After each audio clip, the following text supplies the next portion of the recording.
Hey, what's up, everybody, and welcome to another episode of Fitness Goal Friday. Today, we're going to talk about if you're struggling to form a new habit, here are 3 things that you can try. The goal of the Best You podcast is to allow you to feel confident about what you need to do, why you need to do it, and how to do it in order to get closer and closer to your best you.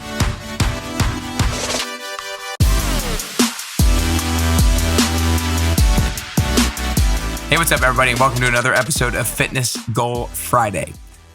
With a 10-week transformation, the top thing that I help people do is to build the health and fitness habits that will change their health and fitness and also change their life.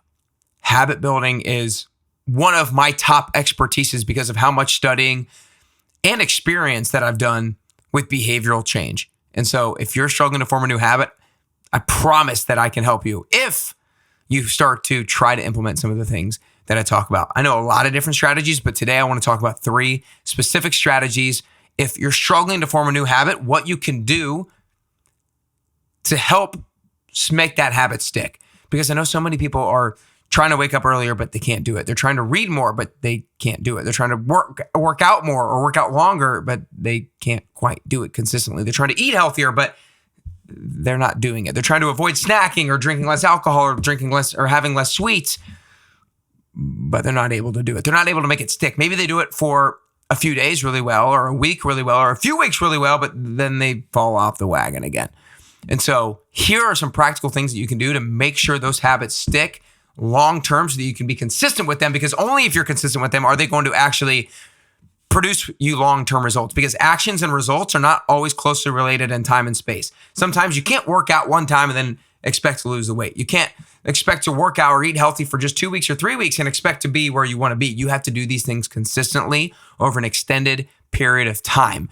You are not what you do today. You are what you repeatedly do across multiple days, across multiple weeks, months, and years. And in order to do things repeatedly over time, you have to make things habits. You have to make these habits stick.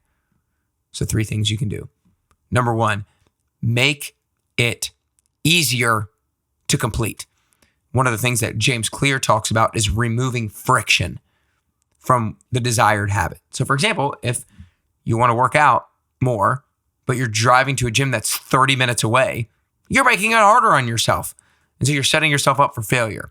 If you're trying to work out in the morning and you don't know what you're going to wear and you don't have your clothes laid out, you're making it harder. So real quick, if those are resonating to you, get a gym membership that's closer. Lay out your clothes the night before. If you're trying to wake up earlier in general and you're a coffee person, schedule your coffee pot the night before. If you're trying to drink more water, fill up a water bottle the night before and have it right by your bedside so you can drink it right when you wake up. If you're trying to snack healthier, if you're trying to have healthier snacks throughout the week, prepare your snacks at the beginning of the week. Chop up your vegetables. Chop up your carrots, your cucumbers, your celery, your peppers, and have it ready to dip in the hummus that you want to have when you're snacking. If you want to eat healthier and you know that you're on the go a lot, order some to-go meals so that you can have them ready and you're not relying on stopping at fast food. If you're struggling to work out and one of the things that's holding you back is not knowing what to do, go to a class. Go to a class. Remove the friction. Ask yourself, what would make this habit easier? What if it was easy to complete? What would have to be true for it to be easy to complete? And do those things. So many of you guys are trying to implement habits and you're making it as hard on yourself as humanly possible. Stop it. Stop doing that. Make the new habit that you're trying to implement as easy as possible. If you're trying to brush your teeth more, don't leave your toothbrush in the drawer. Put it on the counter. It sounds stupid. Do it. If you're trying to read more, put your book on your desk so it's right there when you wake up. Don't leave it somewhere in another room where you have to go get it. Make it as easy as possible. Remove the friction. All right. Number 2, create a scoreboard for that said habit. It might sound silly, especially if you're trying to do something simple like not press snooze or wake up earlier or drink more water or work out more or read more. It might sound silly to create a scoreboard for it, but I promise you it is going to level up your follow through. Why? Because it provides a sense of urgency. If you spend the time to create a scoreboard and you have open boxes that are not filled, you're going to have a higher level of urgency to fill those boxes because you're not going to want to see yourself fail. You're not going to want to see yourself fall short of doing what you said you were going to do.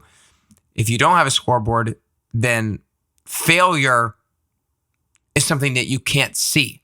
Because it's something you can't see, it's less painful. But if failure is something that you can see and it is revealed to you by not doing it, then you'll have a higher level of urgency to not fail. So provide a score or give yourself a scoreboard so it provides urgency. And also because so much about our actions have to do with motivation and have to do with seeing ourselves making progress. And so if we have that box to check off, we're going to get that dopamine hit. We're going to get that gratification. We're going to get that motivation that we are making progress, that we did do something that we said we were going to do. And therefore, we're going to be more likely to do it the next time because we felt how good it felt to get that thing done. And so we're going to be more likely to get it done. So create a scoreboard to provide urgency and also to provide gratification in that dopamine hit.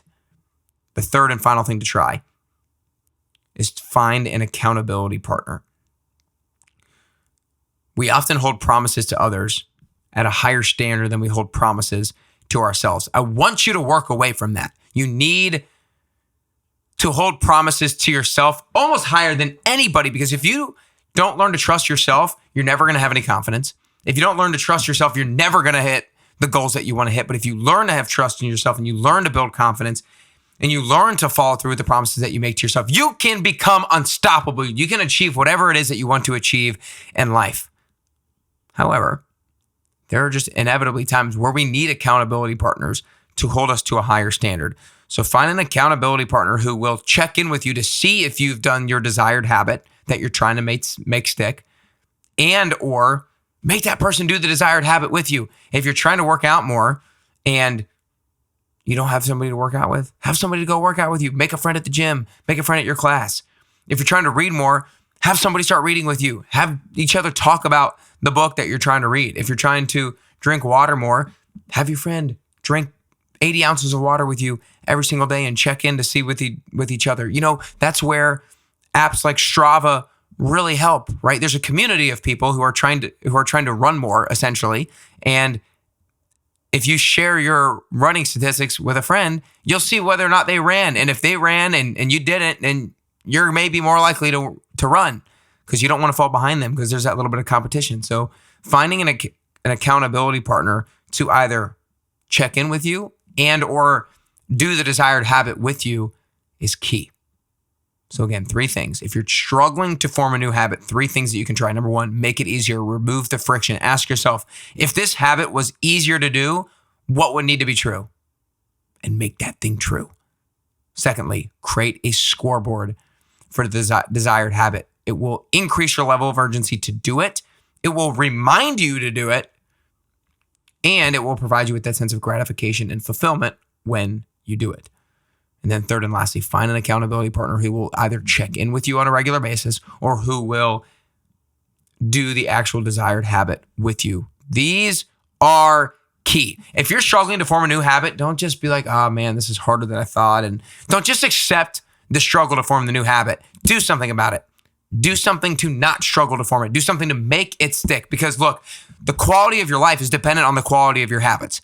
Who you are is not who you are today, is not what you do today. Who you are is what you repeatedly do across time. In order to repeatedly do things across time, you need habits.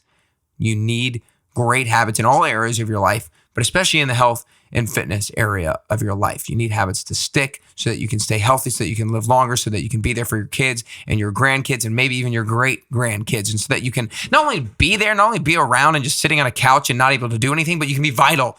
You can be moved. You can chase your kids around. You can chase your grandkids around. You can go see your grandkids' sports games. That will mean so much to them. Find a way to make these habits stick so you can do that. So you can live a long, healthy, amazing life. If you want to be a part of that, join the 10-week transformation, www.nickcarrier.com/10WT. If you want to build healthier nutritional and fitness habits so that you can reach your desired body type, so that you can reach the confidence level that you want to reach and not be frustrated when you look in the mirror, then join today, nickcarrier.com/10WT. Make sure you share this with a friend or family member who is also trying to form some great habits in any area of their life or in their health and fitness arena. Share it with them, right now. Make sure that you rate and review, and make sure that you join the 10WT. You will not regret it. I've had 249 people go through this thing, and their lives have been changed. Their lives have been changed. nickcarrier.com/10WT. Go out there now. Make those habits stick so that you can get closer and closer to your health and fitness goals, and ultimately closer and closer to your best you.